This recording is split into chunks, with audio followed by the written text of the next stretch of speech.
Friends, kaluguran. Yesus king ebanghelyo pepakilala ya bilang maestro yang ausandeng rabay naikit pakamalan ng sarili na.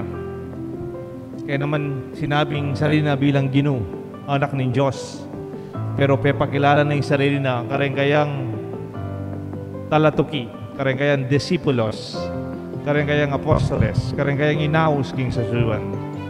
Ausa na lang kakaluguran. Edan ako ausa na lipan. May kakaluguran tamo. Let's go for some good news. Pamo bayo tamo mag-reflect, Father. Ing may pabalita for the day. Baluyo po, siyempre nakala COVID cases silang kukutang tamo. Ako babasa ko lang nung pinalaring kaso kay Katang Barrio Aldoldo bayo matutun pangadi ko lang. Ang pampasalamat ko kareta mipaldan. Pero lawen taya naman itang metong pang sumangit ning pamakilaban tamo kay COVID. Alimureng mipaldan o reng mituran kay virus. Nune itang mas malambatan ausan tamong kapaldanan at protection. Alimuring face mask o face shield o distancing itang ausan tamong vaccination. King kwento ning pa mag-vaccine kay katamo 2.1 million na lang deng may vaccinate and 343,000 na lang ring fully vaccinated. Ito mika second dose na. At Denny Aldoldo darakal la nung matinda ng metro ka milyon amituran COVID at magit lang 900,000 deng mipaldan.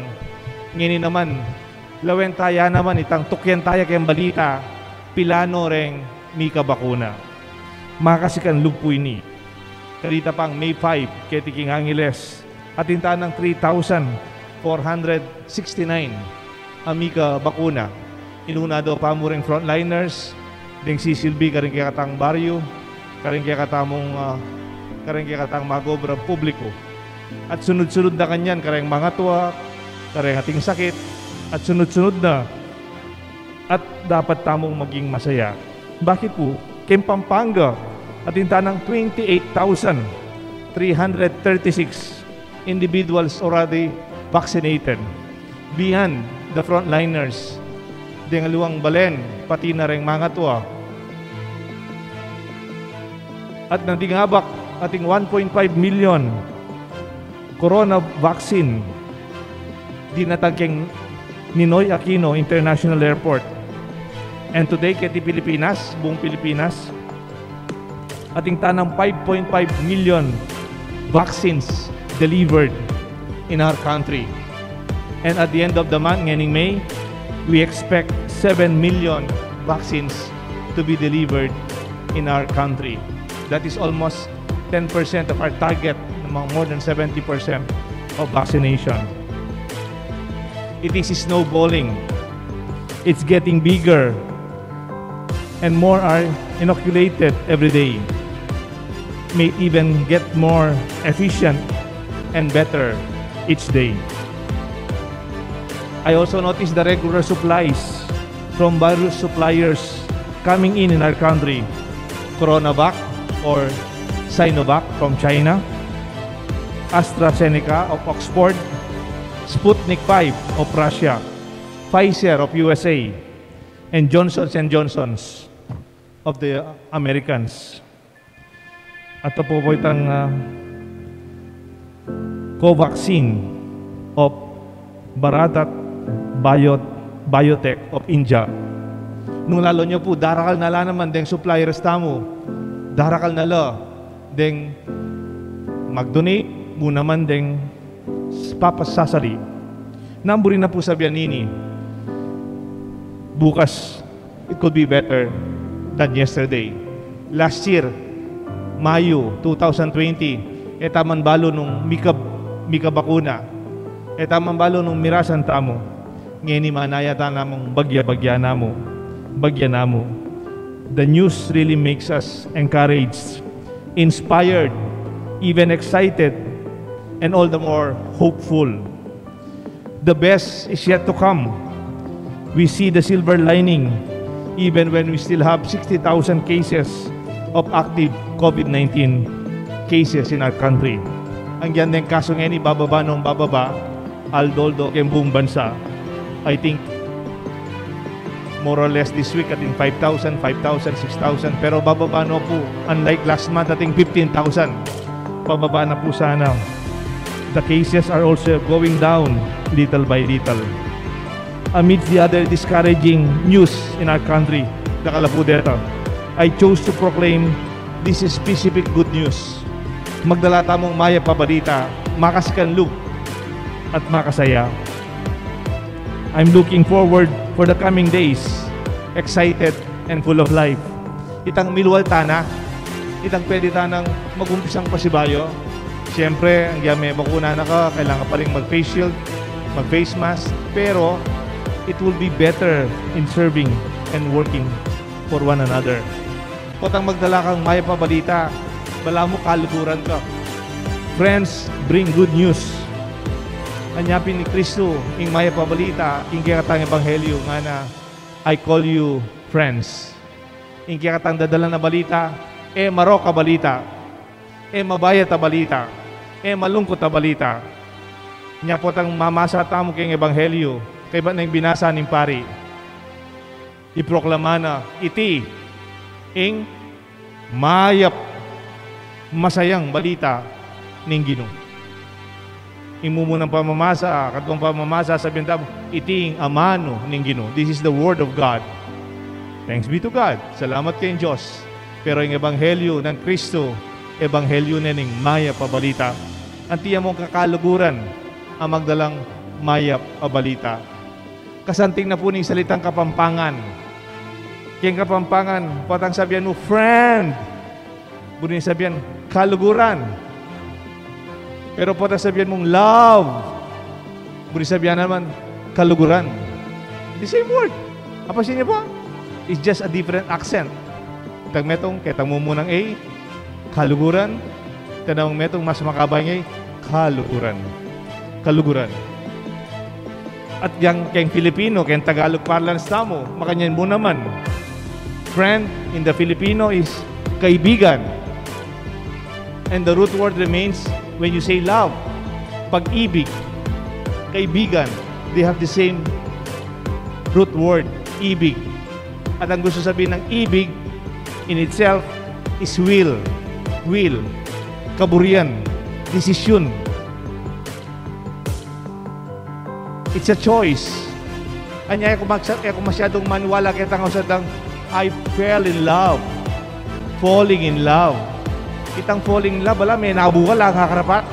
Ara, nasa niyo na po itang may nabuka, itang mitalusad ka. You fell. Wala, you fell in love, you fall in love. Wala mo itang alakan choice. Siguro partly, the emotional part of it. Pero, ing lugod, kay Pilipino, mo relasyon ng mikaluguran, nuna it's ibig, will. Ibig ko, gumanda ang buhay mo. Ibig ko, makabawi ka sa sakit mo. Ibig ko, sana gumanda ang buhay ninyo.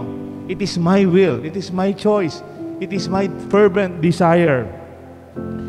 Even in our Spanish, the friend in Spanish, amigo.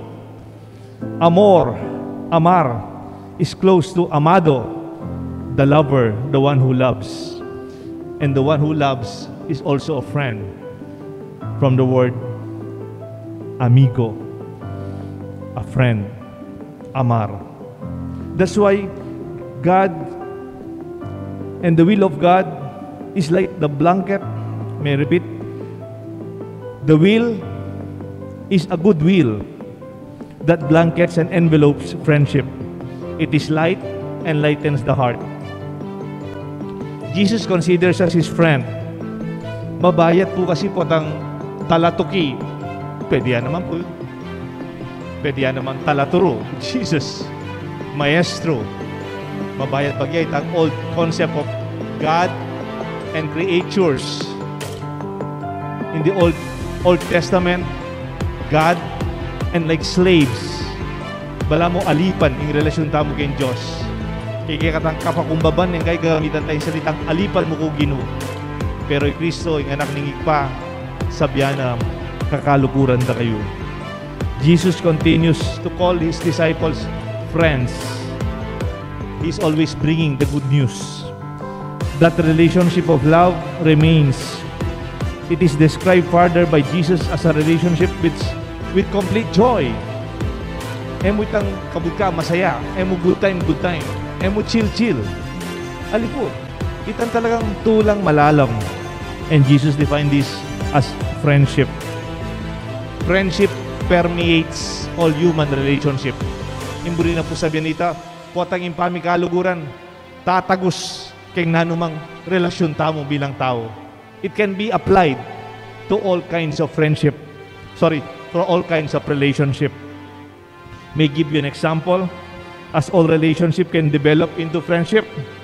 Example, den ka klase mo, den ka opisina mo, desiping yung bale, your neighbors, o rin kapatad mo, kay pamilya, kadaya mo. In relasyon na yan, it is defined. Den ka klase, academic. Potang alawan ako section, yari na. Potang graduate na kayo, yari na. Ka-opisina. Potang retire ka, ala na. Potang minuli ka kanya, lang obra, ala na. Kapatad, daya, pilido, bale. Para pareho ko kay pamilya. Shipping bale, neighbors. It is a juxtaposition of your houses. Pamisiping bale. Potang meko na ka rin, ala na relasyon, ano muna shipping bale. Pero, as I said, friendship permeates all human relationship. In pamikaluguran, tatagos kaya katang pamyabiyabe. Kung nanda ko po, in kaya kang kaklase, pwede may maging kaluguran? Wow! Dakal po ka rin, kaluguran ko, kaklase ko lang. Elementary, high school, hanggang seminary. Hanggang itabing masters ko. Di kaya kausiping bale, pwede yung maging kaluguran? Wow! Dakal ka rin kaluguran ko, siping bilang bale. Ating kayang group yan neighbors. Itang aming ating kayang group, kaya kaming grupo. Di pa pag-update na po, siping bale. Then ka-opisina, kabe mo kayang obra. Obra mo yan, obra. Pero pwede mo maging kaluguran? Wow! Maging mayan, yung obra. Po kami kakaluguran kayo, mabahaya. Saw, masaya. Di pa panantabi. Kung nanda kayo, den kapatad mo, pwede mo maging kaluguran? Wow! Mas masanting. Po kami kakaluguran kayo, tutuman. Maging mas masaya yung pamiyabi-yabi. Na maragulapis ako yung pangane, ikaw yung bunso. Matuwa ko kaya ka. Ali, potang kaluguran mangkukutang Neng kaya, mambalo din, matuwa kaya kami kakaluguran. Because you see each other in a way of, itabala mo, pante-pante mo, pare-pareho, alang president, alang vice president, alang coordinator, kaluguran. Alang mabahayap, kitang pamiyabi-yabi. Niya siguro Kristo sabi na, the greatest love that you can give is to lay down your life to one's family, to one's brothers or parents, aliman, to one's friends. Ala ng pekamasanting alugod na ibiyeneng biyemuging metong akakaluguran. The joy in friendship makes you hold on and to remain. To remain as a choice. It is a decision. Ibig. Unlike other relationships that you did not choose. Emo naman pinili recipe mong bale. Emo naman pinili rin kapatad mo. Emo naman pinili rin kaklase mo. And so on. Pero, kaya pamikaluguran, kailangan ka magdesisyon. Kailangan nyo sesen. Pota may kapatad kayo, yang yan ako may kapatad kayo pa rin, di ba? Yang yan ako misabi, pero kaya pamikaluguran, kailangan niyang masesen. At maging mayan yung pamiyabi-yabi.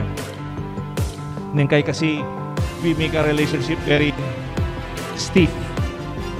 Why make a relationship static? I hope you do not change. No?